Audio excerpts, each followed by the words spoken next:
Press the Lord. सभी को नमस्कार। हमारे एमजीएम स्कूल के सभी एमजीएम चर्च एमजीएम स्कूल के सभी सदस्य, स्त्री भाइयों और बहनों, आज हम पुनः एक बार एक वीडियो के माध्यम से आपसे संपर्क करना चाह रहे हैं। इसके लिए मैं ईश्वर को धन्यवाद देता हूं। और हमारा विषय वर्तमान में चुनाव से संबंधित जो अभी वर्तमान में 10 तारीख को हो रहा है, निर्धारित की गई है, उससे संबंधित हमारी विषय है। उसके लिए हम गंभीरता से कुछ विषयों पर चर्चा करेंगे। पूर्व में भी हमने एक वीडियो डाला था, उसमें भी हमने आपको चिंतन मनन के लिए विषय दी थी। आशा है कि आप लोगों ने उस पर चिंतन मनन किया होगा। എല്ലാ ഓർത്തഡോക്സ് സഭ വിശ്വാസികൾ വിലായി പള്ളിക്കാരെ അവർക്ക് നമസ്കാരം, യേശുനാമത്തിൽ വന്ദനം. ഇന്ന് നമ്മുടെ വിഷയം ഈ 10-ാം തീയതി വരാൻ 10-ാം തീയതി പള്ളിയുടെ സ്കൂളിൻ്റെ ഇലക്ഷൻ നടക്കാറുണ്ട്. അതിനെ സംബന്ധിച്ച് നമ്മുടെ പല ബർണിങ് ഇഷ്യൂസുണ്ട്. ആ ഇഷ്യൂസിനെ പറ്റി മുൻപിലൊരു നേരത്തെ ഒരു ലെറ്റർ നമ്മൾ ഇട്ടിരുന്നു. ആ ലെറ്ററിൻ്റെ അടിസ്ഥാനത്തിൽ എല്ലാവരും അതിനെ പറ്റി അധ്യയനം ചെയ്ത് കാണും എന്ന് ഞാൻ വിശ്വസിക്കുന്നു. എങ്കിൽ തന്നെ വീണ്ടും ആ വിഷയത്തിലേക്ക് ഞാൻ കടക്കുവാണ്. ഇത് അച്ഛന് ഇപ്പം ഈ 4-ാം തീയതി നോട്ടിഫിക്കേഷൻ അച്ഛൻ ഇഷ്യൂ ചെയ്തിട്ടുണ്ട്. ആ നോട്ടിഫിക്കേഷൻ ഇഷ്യൂ ചെയ്ത് കഴിഞ്ഞിട്ട് അച്ഛൻ ഇവിടുന്ന് നാട്ടിലേക്ക് പോയെന്നാണ് പറയപ്പെടുന്നത്. അങ്ങനെ വന്നപ്പോൾ ഫാദർ ഷിനോയ് വർഗീസ് അച്ഛൻ, ഷിനോയ് ചെറിയാനച്ഛൻ ആണ് ഈ പ്രോഗ്രാം കണ്ടക്ട് ചെയ്തത്.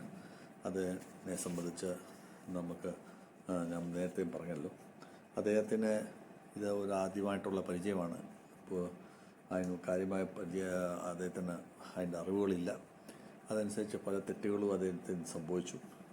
അദ്ദേഹം തെറ്റിൻ്റെ അകത്ത് അദ്ദേഹം ചെയ്ത ഒരു വൃത്തികേടെന്ന് പറഞ്ഞു കഴിഞ്ഞാൽ, ഇതുപോലെ നോമിനേഷൻ ഫോം ഇഷ്യൂ ചെയ്ത് ആ നോമിനേഷൻ ഫോമിൽ റിസിപ്റ്റ് അക്നോളജ്മെൻറ്റ് പോർഷനിൽ തന്നെ അദ്ദേഹം ആദ്യം സൈൻ ഇൻ ചെയ്ത് ഇതിൽ ഡേറ്റ് വിട്ടിട്ടുണ്ട്. നമുക്ക് നോമിനേഷൻ ഫോം മേടിക്കാൻ പോയപ്പോൾ തന്നെ അദ്ദേഹം അത് ഇട്ട് തന്നിട്ടുണ്ട്. ഇതെന്ന് പറഞ്ഞാൽ ഒരു ടോട്ടലി ഒരു ഫെയിലുവർ ചിന്താഗതിയാണ് അച്ഛന് സംഭവിച്ചിരിക്കുന്നത്. അപ്പോൾ ഇതാണ് അച്ഛനിൽ നിന്ന് സംഭവിച്ചിരിക്കുന്നത്. ഒന്ന്. രണ്ടാമത്തെ വിഷയം, അച്ഛന് ഇത് നോമിനേഷൻ കൊടുത്തു കഴിഞ്ഞിട്ട് അച്ഛൻ വീണ്ടും ഉണ്ടല്ലോ, അച്ഛൻ ആ നോമിനേഷൻ നമ്മൾ റിസീവ് ചെയ്തിരിക്കുക അച്ഛൻ്റെ സിഗ്നേച്ചറുണ്ട്. 25-ാമത്തെ ഡേറ്റ് വെച്ച് അച്ഛൻ അത് സൈൻ ചെയ്ത് തന്നിട്ടുണ്ട്. 22 സൈൻ ചെയ്ത് തന്നിട്ടുണ്ട്. അതോടൊപ്പം തന്നെ ഇവിടെ 19 ഡേറ്റ് ഉണ്ട്. അപ്പോൾ ഇങ്ങനെ ഉള്ള ഒത്തിരിയും മിസ്റ്റേക്കുകൾ അച്ഛൻ ധാരാളം ഉണ്ടാകുന്നുണ്ട്. അത് അച്ഛൻ അത് മനസ്സിലായില്ല. പിന്നെ ഒരു ഇലക്ഷൻ നടക്കുമ്പോൾ നിഷ്പക്ഷമായിട്ടുള്ള ആൾക്കാരെ കൂടെ ഇരുത്തിക്കൊണ്ട് വേണം അതിനെ അസിസ്റ്റൻറ്റ് റിട്ടേണിംഗ് ഓഫീസറായിട്ട് വെച്ചുകൊണ്ട് വേണം പ്രവർത്തിക്കേണ്ടത്. പക്ഷേ അച്ഛൻ അത് ചെയ്യാൻ പറ്റിയില്ല. അച്ഛനായിട്ടുള്ള അറിവില്ല. അതനുസരിച്ച് അച്ഛന് തെറ്റിദ്ധാണ്ട് ഈ ഫോട്ടോഗ്രാഫ്സിൽ അച്ഛന് കാണാൻ പറ്റും. ഇതിൻ്റെ അകത്ത് മിസ്റ്റർ മോൻസി ജോൺ, അതേ ഒരു ഗ്രൂപ്പിൻ്റെ ലീഡറാണ്. ഇന്നത്തെ ദിവസം അതേ ഒരു കാൻഡിഡേറ്റാണ്. ആ വ്യക്തിയെ കൂടി കൊണ്ടാണ് അച്ഛന് അവിടെ ഇലക്ഷൻ കണ്ടക്ട് ചെയ്തിരിക്കുന്നത്. ഇത് നമുക്ക് കാണുമ്പോൾ മനസ്സിലാവും. അപ്പോൾ അച്ഛൻ്റെ ഇങ്ങനെയുള്ള നിഷ്പക്ഷതയെ ഇതിൽ ചോദ്യം ചെയ്യുന്നുണ്ട്. നമുക്ക് നിഷ്പക്ഷത ഇല്ലാത്ത ഒരവസ്ഥയിലേക്കാണ് അച്ഛൻ ഇന്ന് ആ ഇലക്ഷൻ കണ്ടക്ട് ചെയ്യുന്നത്. അപ്പോൾ ഇതിനെ സംബന്ധിച്ച് അച്ഛനോട് പലവട്ടം അച്ഛനോട് പറഞ്ഞു. അച്ഛൻ അത് കേട്ടില്ല. അച്ഛൻ ആരോടും പറഞ്ഞാൽ കേൾക്കാൻ ആഗ്രഹിക്കുന്നുമില്ല. അപ്പം എനിക്ക് വലിയ അറിവുണ്ട് എന്ന് പറഞ്ഞിട്ടാണ് ഇതൊക്കെ ഈ വൃത്തികേടുകളെല്ലാം നടക്കുന്നത്. അപ്പം അത് കഴിഞ്ഞിട്ട് അച്ഛൻ നോമിനേഷൻ റിസീവ് ചെയ്യാനായിട്ട് അവിടെ കൊടുത്തു കഴിഞ്ഞപ്പോൾ അച്ഛൻ റിസീവ് ചെയ്തു. അതിനുശേഷം നോമിനേഷൻ സ്ക്രൂട്ടനൈസ് ചെയ്യേണ്ട സമയത്ത് അച്ഛൻ സ്ക്രൂട്ടനൈസ് ചെയ്തു. പക്ഷേ അച്ഛനെ സ്ക്രൂട്ടനൈസ് ചെയ്തപ്പോൾ അച്ഛനെ പറ്റിയ പരാജയം എന്ന് പറഞ്ഞാൽ ഏറ്റവും വലിയ ബ്ലണ്ടർ മിസ്റ്റേക്ക് അച്ഛനെ പറ്റിയിരിക്കുന്നു എന്ന് പറഞ്ഞാൽ ഇതിൻ്റെ അകത്ത് നമുക്ക് കാണാൻ സാധിക്കും. നിങ്ങളെല്ലാം അറിഞ്ഞിരിക്കണം. അച്ഛന് ഷാജി ബേബി അച്ഛൻ റിട്ടേണിംഗ് ഓഫീസറിൻ്റെ പേരും വെച്ചിട്ട് അദ്ദേഹം ഈ പറയുന്ന അദ്ദേഹം ഈ സിഗ്നേച്ചറോടുകൂടി ഈ ഇറക്കിയിരിക്കുന്നത് അതെങ്കിൽ കാണാൻ സാധിക്കുമല്ലോ. ഷാജി ബേബി അച്ഛനാണ് സൈൻ ചെയ്തത്. പക്ഷേ സിഗ്നേച്ചർ ഷിനോയ് വർഗീസിൻ്റെ, അത് കഴിഞ്ഞിട്ട് താഴെ എഴുതിയിരിക്കുന്ന ഷാജി ബേബി. ഇതൊരു 420 കേസാണ്. ഇപ്പോൾ ഇത് അച്ഛന് പറഞ്ഞു കഴിഞ്ഞാൽ അച്ഛന് ഒട്ടുകയും അച്ഛന് മനസ്സിലാകുന്നില്ല. അപ്പോൾ ഇതേ രീതിയിലുള്ള ഒരു പ്രവർത്തനമാണ് അച്ഛൻ ചെയ്തിരിക്കുന്നത്. അപ്പോൾ ഈ 420 കേസും ചെയ്തിട്ട് ഈ ഇലക്ഷൻ ക്യാൻസൽ ചെയ്തിട്ട് പുതിയ ഇതിൽ ഇലക്ഷൻ നടത്താൻ പറഞ്ഞിട്ട് അത് ഇപ്പം ഷാജി ബേബി അച്ഛനത് ചെയ്യാൻ താല്പര്യപ്പെടുന്നില്ല. ഇങ്ങനത്തെ ഒരു അവസ്ഥയിൽ ഇത് എല്ലാ പ്രേക്ഷകരോടും അല്ലെങ്കിൽ എല്ലാവർക്കും ഇത് ചിന്തിക്കാൻ വേണ്ടി തന്നിരിക്കുന്ന വിഷയമാണ്. ഇത് വളരെ മോശമായ ഒരു പ്രവൃത്തിയാണ്, നിയമവിരുദ്ധമായിട്ടൊരു പ്രവൃത്തിയാണ്. നിയമത്തിന് അടിസ്ഥാനമായിട്ട് പോവുക എന്നുള്ളത് ഏതൊരു റിട്ടേണിംഗ് ഓഫീസറിൻ്റെ ഉത്തരവാദിത്വമാണ്. അപ്പോൾ ആ നിയമത്തിന് അടിസ്ഥാനമല്ലാതെ ഒരാൾ പോവുകയാണെങ്കിൽ അതിൻ്റേതായിട്ടുള്ള ദോഷവശം അതിൽ ധാരാളമുണ്ട്. അത് അച്ഛനത് ആഗ്രഹിക്കുന്നില്ല. അങ്ങനത്തെ ഒരു അവസ്ഥയിലേക്കാണ് അച്ഛൻ മുൻപോട്ട് നീങ്ങിക്കൊണ്ടിരിക്കുന്നത്. അപ്പോൾ ഇത് ഞങ്ങളുടെ ഇഷ്ടം പോലെ ഞങ്ങൾ ഇത് ചെയ്യും എന്നുള്ള ഒരു അഹംഭാവത്തോടു കൂടി അല്ലെങ്കിൽ ആ ഒരു തർക്കത്തോടുകൂടി അദ്ദേഹം മുൻപോട്ട് നീങ്ങുന്നത് ഇത് വളരെ പ്രയാസം ഉണ്ടാക്കുന്ന ഒരു കാര്യമാണ്. ഒരു ന്യായമല്ലാത്ത ഒരു കാര്യം അദ്ദേഹം പ്രവർത്തിക്കുകയും അതിനെ ക്യാൻസൽ ചെയ്യാതെ അദ്ദേഹം മുൻപോട്ട് പോവുകയും ചെയ്തു കഴിഞ്ഞാൽ അത് ഫ്യൂച്ചറിൽ ഇത് തന്നെ ഈ സംഭവം ഇനി അച്ഛൻ പോയി കഴിയുമ്പോൾ ഇതുപോലുള്ളൊരു സംഭവങ്ങൾ ഉണ്ടായി കഴിയുമ്പോൾ അന്ന് എന്തുകൊണ്ട് പറഞ്ഞില്ല എന്നുള്ളൊരു വിഷയം വരും. അപ്പോൾ അത് അച്ഛനൊരു കീഴ്വഴക്കമാക്കി മാറ്റിയിരിക്കുകയാണ്. അച്ഛന് ഒന്നാമത് റിട്ടേണിംഗ് ഓഫീസർ ആയിക്കൊണ്ട് അച്ഛനെ ഇവിടുന്ന് വിലായിൽ നിന്ന് സ്ഥലം ആക്കാൻ പാടില്ലായിരുന്നു. അത് അച്ഛൻ്റെ സൗകര്യം അനുസരിച്ച് അച്ഛൻ അത് നടത്തണമായിരുന്നു. അച്ഛൻ അത് ചെയ്തില്ല. അത് അച്ഛൻ ചെയ്യാതെ വന്ന് കഴിഞ്ഞിട്ട് അച്ഛന് അത് തെറ്റായ ഒരു കീഴ്വഴക്കത്തിലേക്ക് അച്ഛൻ കൊണ്ടുപോയി ചാടിച്ചു കഴിഞ്ഞു. അപ്പോൾ ഇങ്ങനത്തെ ഒരു അവസ്ഥയിലേക്ക് അച്ഛൻ പോകാമെന്ന് പറഞ്ഞു കഴിഞ്ഞാൽ ഇവിടെ അച്ഛനെ സംബന്ധിച്ചിടത്തോളം അച്ഛൻ ചെയ്യുന്ന ആ പ്രവർത്തികളെ നമുക്ക് പഴയ ഇവിടെ പല കാലങ്ങളായിട്ട് നമ്മളൊക്കെ ഇതിനു വേണ്ടി പ്രവർത്തിച്ചവരാണ്. അപ്പോൾ അതുകൊണ്ട് നമുക്കത് അംഗീകരിക്കാനായിട്ട് പറ്റാത്തൊരവസ്ഥയാണ്. അപ്പം ഇത് അച്ഛന് ഒരു നിഷ്പക്ഷത പാലിച്ച് അച്ഛൻ ചെയ്യുന്ന ഒരവസ്ഥയല്ല. അപ്പോൾ ഈ നിഷ്പക്ഷത പാലിക്കാതെ ഒരു അച്ഛൻ ഇത് ചെയ്യുന്നുണ്ടെങ്കിൽ അത് ഹാനികരവും ദോഷകരവുമാണ് ഇനി ഭാവിയിലാണെങ്കിലും ഉണ്ടാകുന്നത്. അപ്പം ന്യായം അച്ഛൻ ചെയ്യണം. ये जितना भी चुनाव हुआ है उसमें हाजी बेबी अच्चन का नाम रखकर जो उन्होंने जो एक अपना सिनोए फादर ने सिग्नेचर किया, ये 420 केस के अंदर आता है. ये चोरी होता है. ये चोरी के अंदर में ऐसे में क्रिमिनल अपराध बनता है. और इस अवस्था में पूरा प्रोसीजर शुरू से आखिरी तक उन्होंने मिस्टेक किया है. एक असिस्टेंट रिटर्निंग ऑफिसर ना रखकर एक पॉलिटिकल लीडर को साथ में बैठा के उन्होंने पूरी प्रक्रिया को प्रारंभ की है, जो निष्पक्षता का प्रश्न चिन्ह लगता है. वो निष्पक्षता में उनको स्पष्ट रूप से दिख रहा है. और साथ ही साथ इन्होंने 420 करके उन्होंने सिग्नेचर मारा है. ये इस टाइप का काम करना एक अच्चन के लिए शोभा नहीं देती. और जिसका नाम रिजेक्ट कर रहा है, जैसे मैं सेक्रेटरी पद के लिए दिया था, मेरा नाम रिजेक्ट किया, तो लेकिन जो उस समय जो आपका एलिजिबिलिटी लिस्ट ढंगा है उसमें कहीं पे भी मेरा नॉन एलिजिबिलिटी में नाम नहीं है. आपको पता है वो इन्होंने जो नोट्स दिए हैं, नोट्स के अंदर में 30 नंबर नोट्स में उन्होंने हस्बैंड वाइफ के क्लोज रिलेटिव्स जो स्कूल में काम करते हैं वो लोग नहीं खड़ा होना करके लिखा है. उनके नाम के आगे में भी उन्होंने किसी प्रकार का टिप नहीं दिया है, कोई रिमार्क नहीं दिया है.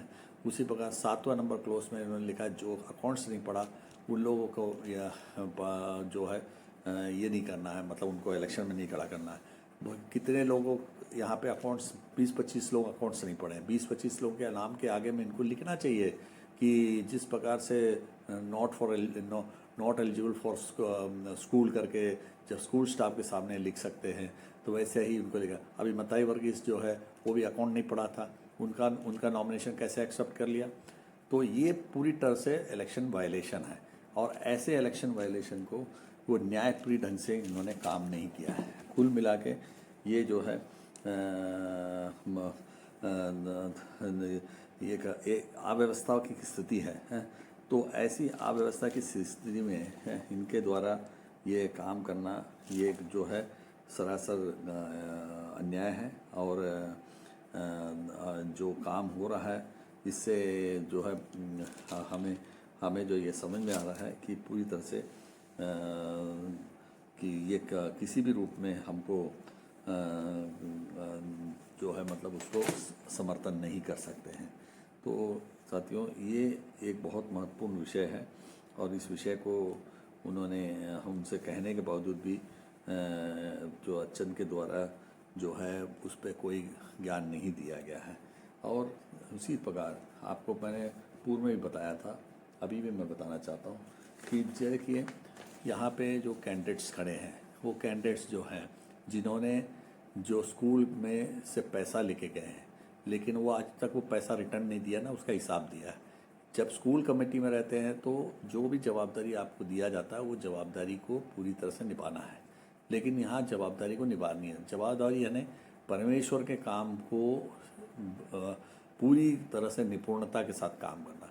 यहाँ देखिए आप इस चीज़ को देखेंगे, यह व्यक्ति कौन है आप देखिए इसमें। इन्होंने ये व्यक्ति जो है ये इन्होंने ये जो है ये देखिए ये व्यक्ति को आप स्पष्ट रूप से देख सकते हैं, दिखता है आपको कि ये जो है जो व्यक्ति जो है इन्होंने 20,000 रुपये लेके गया है, लेकिन आज तक उन्होंने ये इसका हिसाब भी नहीं दिया, कुछ भी नहीं दिया। ये 20,000 लिए गया है, देखिए ये 2012 में लेके गए हैं और उस समय वो कमेटी में थे और उसके बाद में पटवारी को ले कर दिए हैं करके बोल के इन्होंने ले गया, लेकिन आज की तारीख तक ये नहीं दिया। ये मैं निरंतर मैं पुलियों में बात कर रहा हूँ, सभाओं में जगह में बात कर रहे हैं, लेकिन आज ये इनके द्वारा अपनी जवाबदारी को ना समझते हुए पुनः वो कैंडिडेट बनकर आ रहे। क्या ज़रूरत है इनको जब तक कुछ बेनिफिट नहीं है व्यक्तिगत ऐसी का भ्रष्टाचारी का काम करेंगे तो निश्चित रूप से वो जो है प्रश्न चिन्ह लगता है। और उसी ऐसे लोगों को आप और हम लोग मिलके वोट अगर देते हैं तो ये हम लोगों का जो है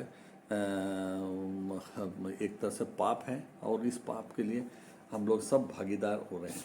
इनके द्वारा किए जाने वाले गलतियों के कारण से हमें सबको उसके लिए जवाब देना पड़ता है और ये पाप जो है धीरे धीरे जो है हम लोगों को पापी लोगों को साथ देने की स्थिति स्थिति आ रही है और इससे हमको दूर हटना जरूरी है, क्योंकि पाप में ये व्यक्ति लोगों को निरंतर खड़ा होना। जैसे इनके यही व्यक्ति लोग जो थे एक टाइम बोलते थे कि बोरसी में जो ज़मीन लिया 97 में लिया हुआ है, इन लोग बोलते थे कि भाई हाँ वो बाबू साहब के फादर के नाम से लिखा है, ज़मीन कम हो गया है 88 पैसा वहाँ से चोरी हो गया।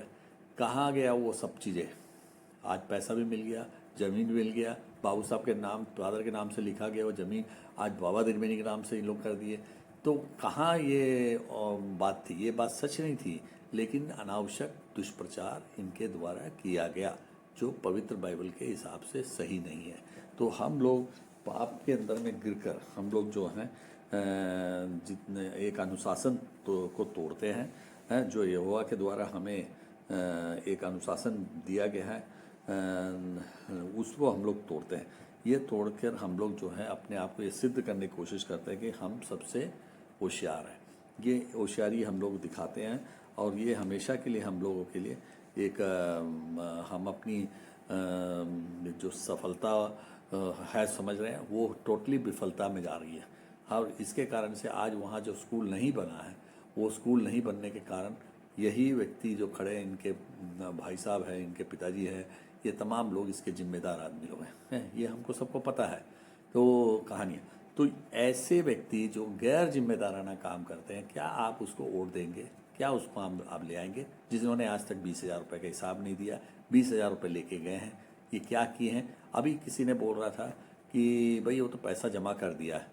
ये दुष्प्रचार ना करे। वो जो व्यक्ति ऐसा बोल रहा है वो झूठ बोलना और दुष्प्रचार करना ये ही पाप है। ये झूठ बोलकर हम लोग अपने आप को बचा नहीं पाएंगे, झूठ बोलकर हम लोग अपने आप को बर्बाद कर देंगे। तो इसलिए कभी भी किसी भी रूप में हम लोग को झूठ बोलकर हमने आप बच जाएंगे ऐसा ना सोचे। क्योंकि ये आपने पैसा चुपके से ले आके जमा कर दिया, और जो व्यक्ति लेके गया वो तो कुछ बोल नहीं रहा, जो नहीं ले गया है, जिसको कोई मतलब नहीं है, वो आदमी से झूठ बोलवा रहे हैं। क्यों ऐसा बोलवा रहे भाई? हैं, झूठ बोलना कितना बड़ा पाप है, ये जो है हमारे चरित्र पे प्रश्न चिन्ह लगने वाली बात है। इसके लिए हम लोग जो हैं बहुत सतर्क होना जरूरी है। हम लोगों को जो ये मसीह होने के नाते हमको कभी भी हमको झूठ बोलकर, अपने व्यक्तिगत स्वार्थ के लिए हमको झूठ बोलकर हमको जो है गलत जो अन्याय हुआ, जो भ्रष्टाचारी हुआ काम हुआ, उसको न्याय हमको उसको സഹി സാബിത് കർണേക്ക് അസഫൽ പ്രയാസ് नहीं करना चाहिए. നമ്മളൊരു കള്ളം പറഞ്ഞിട്ട് നമ്മൾ ഉണ്ടല്ലോ ഈ പറയുന്ന 20,000 രൂപ മേടിച്ചോട് പോയിട്ടുണ്ടെന്നുള്ളത് വളരെ ക്ലിയറാണ്. അതിൻ്റെ ഡോക്യുമെൻ്ററി എവിഡൻസ് ഉള്ളതാണ്. ആ ഡോക്യുമെൻ്ററി എവിഡൻസ് ഉള്ള ഈ വ്യക്തി എന്തിനാണ് വീണ്ടും ഇത് കയറുന്നത്? വല്ല കിട്ടപ്പോരും പ്രയോജനവും ഇല്ലെങ്കിൽ ഇതിനു വേണ്ടി ഇറങ്ങിത്തിരിക്കുമോ? ഈ വ്യക്തികളാണല്ലോ, ഇവരുടെ വ്യക്തിയുടെ ചേട്ടനും ഫാദറും എല്ലാം കൂടെ കൂടിക്കൊണ്ടാണല്ലോ ബാബുസാറിൻ്റെ പേരിലാണ് ഇപ്പോൾ വസ്തു എഴുതിയിരിക്കുന്നത്. വസ്തു കുറഞ്ഞിരിക്കുന്നു, പൈസ അതിൽ നിന്ന് വെട്ടിച്ചോട് പോയി എന്നൊക്കെ പറഞ്ഞിട്ട് ഭയങ്കര ഇൻക്ലാബ് സിന്ദാബാദ് ചെയ്തിട്ട് ആ കമ്മിറ്റിയെ പിരിച്ചുവിടാനായിട്ട് ഇദ്ദേഹം ശ്രമിച്ചത്. അങ്ങനെ ഗൂഢാലോചനയും ദുഷ്പ്രചരണങ്ങളും നടത്തി മനുഷ്യനെ കളിപ്പിച്ച് വോട്ട് മേടിക്കാൻ വേണ്ടി പല തന്ത്രങ്ങളും ചെയ്തല്ലോ. ഇന്ന് അത് എവിടെ പോയി? ഇന്ന് വസ്തുവും മൊത്തം കിട്ടി, പൈസയും മൊത്തം കിട്ടി. ഇന്ന് ബാബുസാറിൻ്റെ ഫാദറിൻ്റെ പേരിൽ എഴുതിയ വസ്തു ഇന്ന് ബാബാ തിന്മയുടെ പേരിൽ എഴുതി വെച്ചു. ഈ രീതിയിലുള്ള എല്ലാം ഓൾ ഇൻ ഓളായി, കറക്റ്റായി. പക്ഷേ അപ്പോൾ ഇന്ന് ഈ വ്യക്തികളും കുടുംബസമേതം വന്ന് പബ്ലിക്കിൽ വന്ന് ക്ഷമ ചോദിക്കുമോ? ഇല്ല. എന്താ അപ്പോൾ കള്ളം പറയുകയും നുണ പറയുകയും വൃത്തികേട് പറയുകയും നടന്നിട്ട് നമ്മൾ ദുഷ്പ്രചരണം ചെയ്ത് കഴിഞ്ഞാൽ അത് ദോഷമാണ്. അതൊരിക്കലും ചെയ്യാൻ പാടില്ല. അതിനെ നമ്മൾ മനസ്സിലാക്കണം. അത് നമ്മൾ മനസ്സിലാക്കി വേണം നമ്മൾ ഈ പള്ളി കമ്മിറ്റി, സ്കൂൾ കമ്മിറ്റി ഇല്ലെങ്കിൽ ഈ കുടുംബം ചിലവ് കഴിയത്തില്ലേ? എന്തുകൊണ്ടാണ് ഇതിൻ്റെ അകത്ത് ഒന്നെങ്കിൽ മോനെ, ഒരു മോനെ അല്ലെങ്കിൽ മറ്റേ മോനെ അല്ലെങ്കിൽ ഫാദറെ എല്ലാം കമ്മിറ്റിയിൽ വേണം നിർബന്ധം എന്തുവാണ്? ഇത് അപ്പം ജനങ്ങൾ ബോധവാന്മാരാകണം. ഇങ്ങനെയുള്ള കറപ്റ്റ് ആൾക്കാരെ, ഇങ്ങനെയുള്ള പള്ളികൾക്കും സ്കൂളുകൾക്കും പ്രയോജനമില്ലാത്ത ആൾക്കാരെ, അവർ ഉത്തരവാദിത്തവിഹീനമായിട്ടുള്ള ആൾക്കാരെ ഒരു കാരണവശാലും കേട്ടല്ല. അങ്ങനെ അതിനെ ആ പൈസ കൊണ്ട് തിരിച്ചടച്ചു എന്ന് പറഞ്ഞ് പലരെയും കണ്ട് അദ്ദേഹം പറയിപ്പിക്കുന്നുണ്ട്. അത് എൻ്റെ ചെവിയിൽ കേട്ടു. അപ്പോൾ ഈ പറയുന്ന ആൾക്കാരോട് പറയാം, നിങ്ങളിങ്ങനെ ദൈവദോഷം പറയല്ലേ. പറഞ്ഞു കഴിഞ്ഞാൽ നിങ്ങൾക്കത് ശാപമാണ്. എന്താ വെച്ചാൽ കള്ളം പറയുകയും ദോഷം ചെയ്യുകയും പറയുന്ന അത് ദോഷമാണ്. അപ്പോൾ ഈ കള്ളത്തിന് നമ്മൾ കൂട്ടു നിൽക്കാതിരിക്കുക, അതേ എനിക്ക് പറയാനുള്ളൂ. ഇപ്പം നമ്മൾ കള്ളസാക്ഷ്യം പറയുവാണെന്നുള്ളതാണ് അത് വരുന്നത്. ഈ കള്ളസാക്ഷ്യം എന്ന് പറഞ്ഞാൽ ശാപമാണ്. അപ്പോൾ അതിന് നമ്മൾ എല്ലാവരും ഉത്സാഹിച്ച് ഈ ഇലക്ഷന് ഒരു കാരണവശാലും ഇങ്ങനെയുള്ളവർക്ക് ഗ്രൂപ്പ് നോക്കി വോട്ട് ചെയ്യില്ല. അത് നോക്കി നിങ്ങൾ വോട്ട് ചെയ്താൽ നിങ്ങളുടെ സ്ഥാപനത്തിനെ നശിപ്പിക്കുകയാണ്. നിങ്ങൾ യേശുക്രിസ്തുവിൻ്റെ സ്ഥാപനത്തിൽ നമ്മൾ അദ്ദേഹത്തിന് വേണ്ടി നമ്മൾ വർക്ക് ചെയ്യുന്നതാണെങ്കിൽ, യേശുക്രിസ്തുവിന് വേണ്ടി വർക്ക് ചെയ്യുന്നുണ്ടെങ്കിൽ അത് നമ്മൾ അദ്ദേഹത്തിനോടുള്ള കടപ്പാടാണ് നമുക്കുള്ളത്. ഈ കലീശയ്ക്കകത്ത് നമുക്ക് അങ്ങനെയുള്ള ആൾക്കാരോട് കടപ്പാടല്ല. അത് വ്യക്തിപൂജയല്ല നമ്മുടെ കാര്യങ്ങൾ. വ്യക്തിപൂജയൊന്നും നമ്മൾക്ക് അത് ആവശ്യമല്ല. അതുപോലെ ഇപ്പം തന്നെ അവിടെ നിങ്ങൾക്കറിയാം, കമ്പ്യൂട്ടർ വാങ്ങിച്ച് 60 കമ്പ്യൂട്ടർ വാങ്ങിച്ചു. ഔട്ട്ഡേറ്റഡ് കമ്പ്യൂട്ടർ കൊണ്ടുപോയിട്ട് 5,000 രൂപയ്ക്ക് വാങ്ങിച്ചത്, 5,000-6,000 രൂപയ്ക്കാണ് വാങ്ങിച്ചത്. 12,000 രൂപയാണ് ഇവിടെ സ്കൂളിൽ ചാർജ് ചെയ്തെടുത്തോ പോയത്. ആ ചാർജ് ചെയ്ത വ്യക്തി അതിൻ്റെ ക്യാപിറ്റൽ ഹെഡിൽ കൂടാണ് ആ പൈസ പോകുന്നത്. അപ്പോൾ ക്യാപിറ്റലിൻ്റെ ഇൻചാർജ് എന്ന് പറഞ്ഞാൽ ട്രഷറാണ്. ട്രഷറും അതോടൊപ്പം തന്നെ 2 കമ്മിറ്റിക്കാരും ഉണ്ടല്ലോ. ഇപ്പോൾ ഈ ലോട്ടറിയിൽ ദൈവം തന്നെ അവരെ പുറത്ത് തള്ളി. ഈ പ്രശ്നം വന്നപ്പോൾ ആ ദൈവം പുറത്ത് തള്ളിയ ആ വ്യക്തികൾ വീണ്ടും ഇലക്ഷന് കയറി നിൽക്കുന്നത് എന്തെങ്കിലും കിട്ടപ്പോരില്ലെങ്കിൽ എന്തിനാണ് ഈ താല്പര്യം കാണിക്കുന്നത്? അപ്പോൾ ഇവർ കുറച്ച് റെസ്റ്റ് എടുക്കണം. ഇവർ ചെയ്തു പോയ തെറ്റുകൾ ഇവർ മനസ്സിലാക്കിയിട്ട് ഇവർ മാറി നിന്നിട്ട് അടുത്ത ഒരു സമയത്ത് അവർ ജനങ്ങൾക്ക് ബോധ്യപ്പെടുമ്പോൾ ഇതൊക്കെ മുൻപോട്ട് വരാം. ഇതിനു വേണ്ടി ഇത്ര കിടന്ന് മരിച്ചു കിടന്ന് ഇതിനു വേണ്ടി ഈ 2 കൊല്ലം ഇവർ കിടന്നിട്ട് എന്തോ ചെയ്തു? ആ സ്ഥാപനത്തിൻ്റെ പ്രയോജനകരമായ എന്ത് കാര്യം ചെയ്തത്? കാണപ്പെടുന്ന ചെയ്തത്? സ്വന്തം കാര്യം മാത്രം ചെയ്തു. ചിലർ ക്യാമറ ഫിറ്റ് ചെയ്യുന്നു, കമ്പ്യൂട്ടർ വാങ്ങിച്ചിട്ട് അതിൻ്റെ അകത്തുനിന്ന് വെട്ടിക്കുന്നു, അല്ലെങ്കിൽ മറ്റുള്ള രീതിയിൽ ചെയ്യുന്നു. ഇതൊക്കെ ജനങ്ങൾക്ക് മനസ്സിലാകണം, ജനങ്ങൾ ബോധ്യമാണ്. ദൈവം നമുക്ക് തന്നിരിക്കുന്ന ദൗത്യമാണ് ഈ കാണിക്കുന്ന വിളച്ചിൽ എന്തുവാന്ന് വെച്ചാൽ അത് നമ്മൾ അങ്ങോട്ടും പരസ്പരം അങ്ങോട്ടും ഇങ്ങോട്ടും നമ്മൾ പറഞ്ഞ് മനസ്സിലാക്കണം. ഇത് എല്ലാ ജനങ്ങളും മനസ്സിലാക്കേണ്ട കാര്യങ്ങളാണ്. ഇപ്പം ഇതുകൊണ്ട് ഇത് നമ്മുടെ കലീശയിൽ നടക്കുന്ന ഈ ജനങ്ങൾക്ക് മനസ്സിലാകാത്ത ഈ കാര്യം ജനങ്ങൾ ബോധ്യവാന്മാരാകണം, ബോധവൽക്കരണം ഉണ്ടാകണം. അതിനാണ് ഇതെല്ലാം പറയുന്നത്. അപ്പോൾ ഇത് നമ്മൾ ഇങ്ങനെയുള്ള ആൾക്കാർ ഇതിൽ നിന്ന് പൊതുയോഗത്തിൽ നിന്ന് മാറി നിൽക്കേണ്ടതാണ്, സ്വയം മാറി നിൽക്കേണ്ടത്. അപ്പം സ്വയം മാറി നിൽക്കാതെ വീണ്ടും കയറുക എന്ന് പറയുമ്പോൾ ഇതിൻ്റെ അകത്ത് എന്തെങ്കിലും കിട്ടപ്പോഴും അതുകൊണ്ട് ഈ 2-3 പേരെ നിങ്ങൾ പ്രത്യേകം ശ്രദ്ധിക്കേണ്ടതായിട്ടുള്ള ആവശ്യമുണ്ട്. അപ്പം ഇത് എങ്ങിട്ട് ബാക്കി വീണ്ടും ഉണ്ടല്ലോ, 5 പേരുണ്ടല്ലോ, അതിൽ നിന്ന് ആരെങ്കിലും നല്ല ആൾക്കാരെ തിരഞ്ഞെടുക്കുക. അതിന് ഈ പറയുന്ന 2-3 പേര് നമുക്ക് വ്യക്തമായിട്ട് ഒരാളിനെ പറ്റി കുറ്റാരോപണം മനസ്സിലാക്കി കഴിഞ്ഞാൽ ആ വ്യക്തിയെ വീണ്ടും കയറ്റാൻ പാടില്ല. അത് നമ്മൾ ചെയ്യുന്നത് തന്നെ ദോഷമാണ്. അത് നമ്മുടെ കുടുംബത്തിന് ശാപമാണ്, സ്ഥാപനത്തിന് ദോഷമാണ്. സ്ഥാപനം നശിക്കുകയാണെങ്കിൽ പിന്നെ നമ്മൾ എന്തിനാണ് പിന്നെ ഇതിനു വേണ്ടി നടക്കുന്നത്? ഇവർക്ക് വ്യക്തികൾ സമൂഹത്തിന് പ്രയോജനമില്ലാത്ത ഒരു കാര്യത്തിന് ഒരിക്കലും നമ്മൾ കലീശ എന്ന് പറയുന്ന സമൂഹത്തിന് പ്രയോജനമുള്ള ഒരു കാര്യമാണ് നമ്മൾ കലീശ എന്ന് പറയുന്നത്. പക്ഷേ സമൂഹത്തിന് പ്രയോജനമില്ലാത്ത ഒരു കാര്യം നമ്മളെ എന്തിനാണ് ഇവരെ കൂട്ടുപിടിച്ച് നമ്മൾ ഇവരുമായിട്ട് ഇവരെ നന്നാക്കാൻ വേണ്ടി നമ്മളെല്ലാം മുൻപോട്ട് പോകുന്നത്? അത് നമുക്ക് പറ്റിയ പണിയല്ല. അപ്പോൾ അതുകൊണ്ട് നമ്മൾ ഇതിൽ നിന്ന് മറ്റുള്ളവരെ നിരുത്സാഹപ്പെടുത്തണം. ഇങ്ങനെയുള്ള ആൾക്കാരെ വലിച്ചു കയറ്റിയിട്ട് വീണ്ടും നമുക്കൊരു കാര്യം മനസ്സിലാക്കി കഴിഞ്ഞപ്പോൾ വീണ്ടും അത് ഈ പറയുന്ന അങ്ങനെയുള്ള ആൾക്കാരെ മുൻപോട്ട് വളർത്തിക്കൊണ്ട് വരാതിരിക്കുന്നതാണ് നല്ലത്.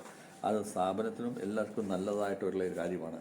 അപ്പോൾ ഇത് നമ്മൾ മനസ്സിലാക്കേണ്ട ഒരു വിഷയമാണ്. അപ്പോൾ ഇങ്ങനത്തെ വിളച്ചിലുകളും അഹങ്കാരങ്ങളുമാണ് നമ്മളെല്ലാം ചെയ്തുകൊണ്ടിരിക്കുന്നത്. അപ്പോൾ കലീശയ്ക്കകത്ത് ഇത് നമ്മൾ കാണുന്നത് ഈ പറയുന്ന എല്ലാവരും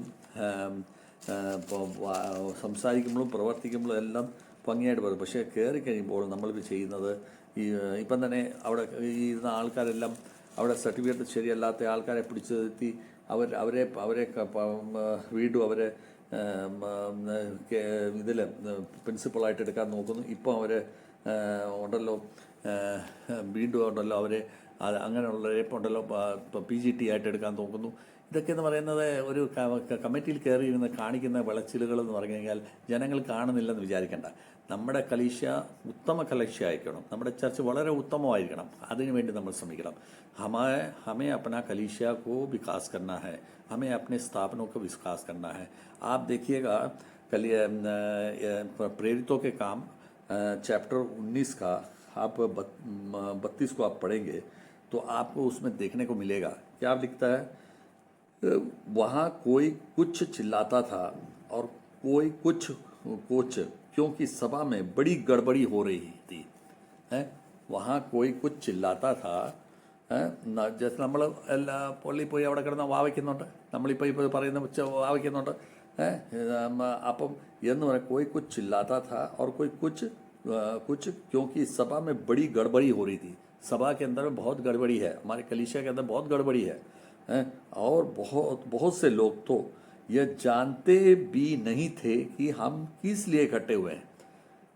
ഈ പള്ളിയിൽ നമ്മൾ പുതിയവും കൂടുമ്പോഴും അല്ലാത്തപ്പോഴും നമ്മൾ ചെല്ലുമ്പോൾ നമുക്കിത് അറിയത്തേ ഇല്ല. എന്തിനാണ് നമ്മളവിടെ കൂടുന്നത്, എന്തിനാണ് നമ്മൾ ഈ ഇലക്ഷൻ നടത്തുന്നത്, എന്തിനാണ് വോട്ട് ചെയ്യുന്നത്, നമുക്ക് അറിഞ്ഞുകൂടാ. ഇത് ബൈബിളാണ് പറയുന്നത്, സാംശുമേലല്ല പറയുന്നത്. ഇത് നമ്മുടെ അപ്പോസ്തല പ്രവൃത്തി 19 അധ്യായം 32 വാക്യം വായിക്കുമ്പോൾ നമുക്കത് മനസ്സിലാകുന്നത്. प्रेरितों के काम 19वां अध्याय 32वां पद को आप पढ़िए, उसमें आपको क्लियर लिखा हुआ है. तो क्या है, सभा के अंदर में बहुत गड़बड़ी हो रही है, बहुत चिल्ला रहे हैं. और वो गड़बड़ियों को वहाँ आज जो जनता है उनको किसी को कुछ पता ही नहीं है. वो उनको मालूम ही नहीं क्यों हम लोग इकट्ठे हो रहे हैं, क्यों चिल्ला रहे हैं. तो इसलिए हम लोगों का ड्यूटी बनता है, ये जैसे मैंने अभी बताया कि 20,000 रुपये लेके वो गया है और आज तक जमा नहीं किया है. हम चिल्ला रहे हैं और हमें समझ में नहीं आ रहा है. हम लोग फिर से वो गलती करेंगे कि उसको चुनाव में खड़ा हो गया तो उसको जिताने के लिए, क्योंकि ग्रुप है ना, ग्रुप के हिसाब से हम लोग देख रहे हैं. हम लोग ये नहीं देख रहे हैं कलीसिया का विकास नहीं देख रहे. कलीसिया का विकास और कलीसिया के लिए जी नहीं रहे. कलीसिया किसका है? ईश्वर का है, परमेश्वर का है, यह प्रभु यीशु मसीह का है. प्रभु यीशु मसीह का है कलीसिया. कलीसिया किसी सामसन का या किसी अच्छन का त्रिवेणी का नहीं है, आपका मेरा नहीं है. ये प्रभु यीशु मसीह का कलीसिया है. प्रभु यीशु मसीह का कलीसिया में हम लोग जा रहे हैं. प्रभु यीशु मसीह की आराधना करने जा रहे हैं। तो प्रभु यीशु मसीह के कलीसिया में हम लोग जब जाते हैं तो अपनी बुद्धि का उपयोग करके हम होशियार बनकर रहकर हम लोगों को एक काम करना है। अगर ये नहीं करते हैं तो इससे बड़ा पाप और कुछ नहीं होगा। हमारे संतानों को भी, इसका हमारे आने वाली जनरेशन को भी हमको नुकसान, क्योंकि हम सब जानते हुए भी हम ऐसे लोगों को जो कलीसिया के प्रति वफादार नहीं है, प्रभु यीशु मसीह का जो कलीसिया उसके प्रति वफादार नहीं है, उस आदमी को हम लोग आगे बढ़ाते हैं और वो हमारे लिए हानिकारक रहेगा और हमारे लिए नुकसान का कारण बनेगा। इसलिए हम निवेदन करते हैं कि आप लोगों से इस टाइप के आदमी लोग जो एक बार अभी कमेटी से निकले हैं, जस्ट जिसको परमेश्वर ने कलीसिया के हेड है जो है वो प्रभु यीशु मसीह है, वो हेड को ने इनको लॉटरी से इनको आउट किया है। अच्छा ने प्रेयर करके वो कम में डाला, अच्छा फादर ने जो है प्रेयर करके वो लॉटरी डाला, वो लॉटरी में से ये लोग आउट हो गए। अब इसको दोबारा लेने की कोशिश ना करें। अगर लेते हैं तो फिर से भगवान के साथ में आप आपके कलीसिया के साथ आप धोखा कर रहे हैं, कलीसिया के साथ धोखा कर रहे हैं, मतलब प्रभु यीशु मसीह के साथ आप धोखा कर रहे हैं। तो आप जो है बाइबल के वचनों के हिसाब से हमको चलना है। बाइबल के वचनों के हिसाब से यदि हम नहीं चलते हैं तो निश्चित रूप से हमें ये चुनाव करना है कि हम पाप को चुनना है या पाप नहीं करने को चुनना है। ये आपको हमको डिसाइड करना है कि किस चीज़ को, पाप को चुनना है तो पाप चुन सकते हैं, या पाप नहीं करने वाले को चुनना है तो वो, अगर पाप नहीं चुनते हैं तो हम प्रभु यीशु मसीह की कलीसिया के साथ संगति बनाते हैं और उस संगति बनाएंगे तो वो हम लोगों को धन्य होगा, हमारे आशीषित होगा और हम आगे बढ़ सकते हैं। तो इसलिए हम लोगों को अपने अनुशासन में रहते हुए हमको अपना कार्य करना का समय आज ईश्वर ने दिया है। वो समय के हिसाब से हम लोग जो है आज पूरी तैयारी में हम लोग हैं और हम लोगों को कोशिश करना है कि किसी भी रूप में हमारे से, हम लोगों के हाथों से कोई गलतियां ना हो। क्योंकि अब व्यवस्था विवरण उठा के आप देखेंगे उसमें भी आपको ये देखने को मिलेगा कि हम लोग जो है बहुत ही आज्ञाकारी होकर हम लोगों को जो है मतलब अपने कलीसिया को चलाना है। हम लोगों को बहुत मजबूती के साथ हम लोगों को आगे बढ़ना है। तो ऐसे समय में हम लोग नहीं करेंगे तो हम लोग, मैं जब वो वचन पढ़ा उस वचन के विरुद्ध में हम लोग जाएंगे तो आगे चल के हम लोगों का समाज जो है हमारा डूब जाएगा। अन्य लोग अभी देख रहे हैं कि ये हमारे समाज किस ढंग से जो है बर्बाद हो रहा है, ये देख रहा है। तो हम लोग बर्बादी की तरफ अपने रास्ते को ले जा रहे हैं, ये चीज़ है, और वो ना हो इसके लिए हम लोगों को थोड़ा सा प्रयास करना है। इन्हीं शब्दों के साथ में मैं पुनः निवेदन करूँगा कि जो आदमी 20,000 ले गया उसको तो कभी नहीं अलर्ट करना।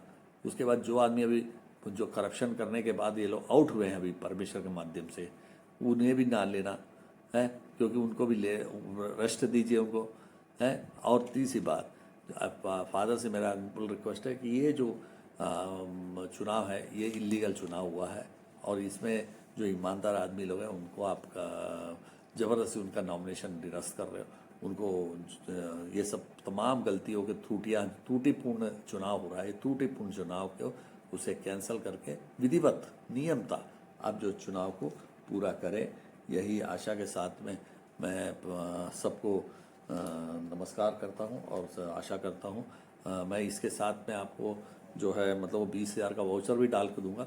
133 लोग हैं हम लोग एलिजिबिलिटी में हैं। पहला नाम मिस्टर जोसेफ सकरिया का है, तो सबसे लास्ट वाला नाम मिस्टर जुबू जॉन का है। 133 मेंबर्स है टोटल। इन 133 मेंबर्स से मेरा व्यक्तिगत निवेदन है कि वे इस जो चुनाव में आप सोच समझकर आप अपने अच्छे आदमियों को निर्णय करके आप आगे बढ़ाइए, क्योंकि यहाँ पे कोई ग्रुप नहीं है। ये ग्रुप जो बनाते हैं ये अपने फायदे के लिए, अपने निजी स्वार्थ के लिए और अपने आप को मूर्ख बनाने के, दूसरों को मूर्ख बनाने के लिए कर रहे हैं। आप यदि खड़ा कर रहे हैं अच्छे आदमी खड़ा करिए, हमें कोई तकलीफ नहीं है। हम तो चाह रहे हैं कि वो अच्छे आदमी खड़े हो जाए और ये करें, लेकिन हमको जो है कैसे भी करके ये जो है मतलब वहाँ पे स्कूल के अंदर घुसना है। पल्ली किसी को नहीं चाहिए, स्कूल के अंदर घुसना है। स्कूल के अंदर घुसेगा तो फिर 1 2 3 हमारा मालटाल हमको मिलेगा, क्योंकि वहाँ तो कोई देखने वाला माई बाप नहीं है, क्योंकि करस्पॉन्डेंट को कोई मतलब नहीं है। करस्पॉन्डेंट की त्रुटि के कारण से या उसकी मिसमैनेजमेंट के कारण से ही वहाँ पे कंप्यूटर में गड़बड़ी हुआ है। या और भी जो लेन देन में अभी जो भी बोरसी का लैंड में खरीदना है, बोरसी में मकान बिल्डिंग बनाना है, तो ये सब आमदनियाँ आना शुरू होगी। तो जब आमदनी आएगी तो भ्रष्टाचारी भी बढ़ेगी, भ्रष्टाचारी बढ़ेगी तो फिर अभी आप देखिए ये मताई वर्गीस और शैनी प्रकाश के नाम से 38 लाख रुपए खर्चा किए हैं। आप ये बताइए ये 38 लाख रुपए पूरा जो है क्या वकील को गया है या कोर्ट में गया है, कहाँ गया? ये कुछ नहीं हुआ है। ये 38 लाख रुपए में ईमानदारी से आप बताइए, ये इतना ही रुपया तो शैनी का भी खर्चा होना चाहिए, इसका अपना मताई वर्गीस का भी खर्चा होना चाहिए। तो क्या है, कुल मिला के इनको कोई मतलब नहीं है उससे, ये अपनी मर्जी से आगे बढ़ेंगे आप और हमको बुद्धू बनाते रहेंगे और हम लोग मूर्ख बनकर ये सब गलत कार्य को ना करें। इसी आह्वान को साथ में मैं सबको सचेत कर रहा हूँ कि मैं पुनः उस प्रेरितों के काम को मैं 19वां अध्याय आपका का जो 32वां पद को मैं फिर से एक बार पढ़ाता हूँ। वहाँ कोई कुछ चिल्लाता था और चिल्लाता है और कोई कुछ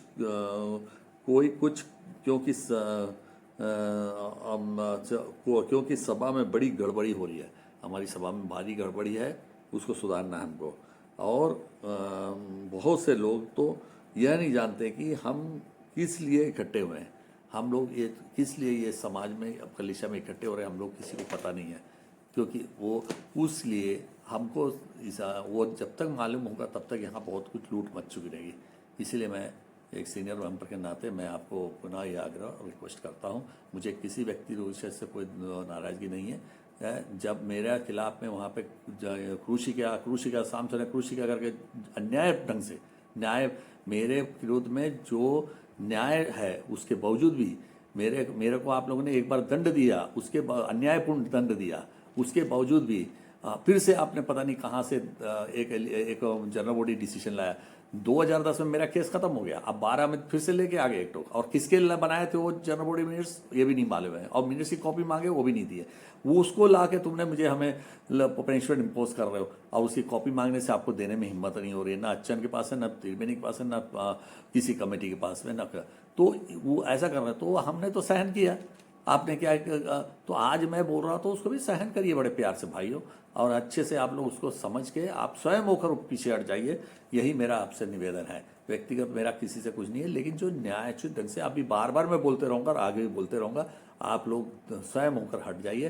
ഇതിൽ നിന്ന് നിങ്ങൾ മാറി നിൽക്കണം, നിങ്ങൾ ഇതിൻ്റെ അകത്ത് കയറി വലിഞ്ഞു കയറി നിങ്ങളുടെ വ്യക്തി സ്വാർത്ഥതയ്ക്ക് വേണ്ടി നിങ്ങൾ കയറിയിരിക്കല്ല, നിങ്ങൾക്ക് വ്യക്തി കയറി നിൽക്കുക, നിങ്ങൾ ഒരുപക്ഷെ ജയിക്കുകയോ വല്ല എന്തെങ്കിലും ചെയ്താലും ഇത് നിങ്ങളുടെ സ്വാർത്ഥതയ്ക്ക് വേണ്ടി നിങ്ങൾ ചെയ്യുന്ന പണികളാണെന്ന് ഞങ്ങൾ വിശ്വസിക്കുന്നുള്ളൂ. എന്താ വെച്ചാൽ 20,000 രൂപ മേടിച്ചോട് പോയാൽ തിരിച്ചു തന്നിട്ടില്ല, നമ്പർ 1. നമ്പർ 2 കമ്പ്യൂട്ടർ വാങ്ങിച്ചതിൻ്റെ അകത്ത് മാന്യത കാണിച്ചിട്ടില്ല, നിങ്ങൾ ഒരു നിഷ്പക്ഷത കാണിച്ചിട്ടില്ല. നിങ്ങൾ അങ്ങനെയുള്ള ആൾക്കാരാണ്, അങ്ങനെയുള്ള ആൾക്കാരുടെ വിശ്വാസക്കുറവുണ്ട് ഞങ്ങൾക്ക്. ആ വിശ്വാസക്കുറവുള്ള ആൾക്കാർ ഒരു ഗ്രൂപ്പിൻ്റെ അടിസ്ഥാനത്തിൽ നിങ്ങൾ വലിയ കയറി നിങ്ങൾ അതിൻ്റെ അകത്ത് കയറി കഴിഞ്ഞിട്ട് നിങ്ങൾ വീണ്ടും വിളച്ചിൽ കാണിക്കാമെന്ന് വിചാരിക്കുന്നുണ്ടെങ്കിൽ അത് വളരെ ദോഷം ചെയ്യുന്നതാണ്. ഈ ഉപവാസ സമയത്ത് അത് പാപമാണ്. അത് നിങ്ങൾ അതിൽ നിന്ന് മാറ്റി നിങ്ങൾ പ്രായശ്ചിത്തത്തിന് സമയം വന്നിട്ടുണ്ട്. അത് നിങ്ങൾ ഒരു വർഷത്ത് ഒരു പ്രായശ്ചിത്തം ചെയ്യാനായിട്ട് ഉപവാസിച്ച് പ്രായശ്ചിത്തം ചെയ്യണം. നിങ്ങൾ അത് ചെയ്യാനായിട്ട് നിങ്ങൾക്ക് ദൈവം അവസരം തരുന്നുണ്ട്, അത് നിങ്ങൾ പ്രയോജനപ്പെടുത്തണം എന്ന് എനിക്ക് പറയാനുള്ളൂ. അതുകൊണ്ട് എല്ലാ മാന്യന്മാരോടും നമ്മുടെ പ്രത്യേകിച്ച് ഈ ഇലക്ഷൻ ഫൈറ്റ് ചെയ്യുന്ന സഹോദരന്മാരോട്, കൊച്ചു സഹോദരന്മാരോട് എനിക്ക് പറയാനുള്ളത്, നിങ്ങളൊക്കെ ഓരോരുത്തരും ഇതിൽ നിന്ന് സ്വയം മാറി നിങ്ങൾ നിൽക്കുന്നതാണ് നല്ലത്. എന്താ വെച്ചാൽ ഇതെല്ലാം നിങ്ങളുടെ പ്രോപ്പർട്ടിയോടെയാണ്, നിങ്ങൾ അതിൻ്റെ അകത്ത് നിങ്ങളുടെ പ്രോപ്പർട്ടി നശിച്ചു പോകല്ല എന്നുള്ള നിങ്ങൾക്ക് തന്നെ ബോധ്യമുണ്ടാകണം. അത് നിങ്ങളിൽ നിന്ന് പറ്റുന്നില്ല, നിങ്ങൾക്കത് പ്രവർത്തിക്കാൻ പറ്റുന്നില്ല, നിങ്ങൾ ഈ 2 കൊല്ലം കൊണ്ട് നിങ്ങൾ കാണിച്ചു തന്നു. അപ്പം നിങ്ങൾ വീണ്ടും എന്തിനായിട്ടത് വലിയ കയറുന്നത്? അപ്പം അതുകൊണ്ട് ആ രീതിയിൽ സകലമാന ഏരിയയിലുള്ള ഉടുക്കോ ആയാലും ഹൗസിംഗ് ബോർഡ് ആയാലും സാലി ആയാലും സ്മൃതി നഗർ ആയാലും എല്ലാ ഏരിയയിലെ ആൾക്കാരോട്, എൻ്റെ ദുർഗ ആയാലും കുറിച്ചിപ്പാറയായാലും എല്ലാ വ്യക്തികളോടുള്ള എനിക്ക് റിക്വസ്റ്റാണ്. ഇത് വ്യക്തിപ്രലോഭനം കൊടുത്തിട്ട് ഓരോരുത്തർ ഇങ്ങനെ വോട്ട് വാങ്ങിക്കുന്ന പ്രവൃത്തി അത് നിർത്തണം. അത് നിർത്തിയിട്ട് ന്യായമായിട്ടുള്ള രീതിയിൽ നമുക്ക് എല്ലാവരും കൂടെ കൂടിക്കൊണ്ട് നടത്തത്തക്ക രീതിയിലും ദൈവത്തിന് പ്രീതികരമായ രീതിയിലുള്ള പ്രവർത്തനം ചെയ്യുകയും ആ കലീശയെ നമ്മൾ ദൈവത്തിൻ്റെ കലീശയാണെന്ന് വിചാരിച്ചുകൊണ്ട് നമ്മൾ പ്രവർത്തിക്കുകയും ചെയ്യും എന്നുള്ള വിശ്വാസത്തോടുകൂടി എൻ്റെ വാക്കുകൾ ഞാൻ ചുരുക്കുന്നു. നന്ദി, നമസ്കാരം. God bless to all. വീണ്ടും നമുക്ക് അടുത്ത ഒരു എപ്പിസോഡിലേക്ക് കാണാം. നമസ്തേ.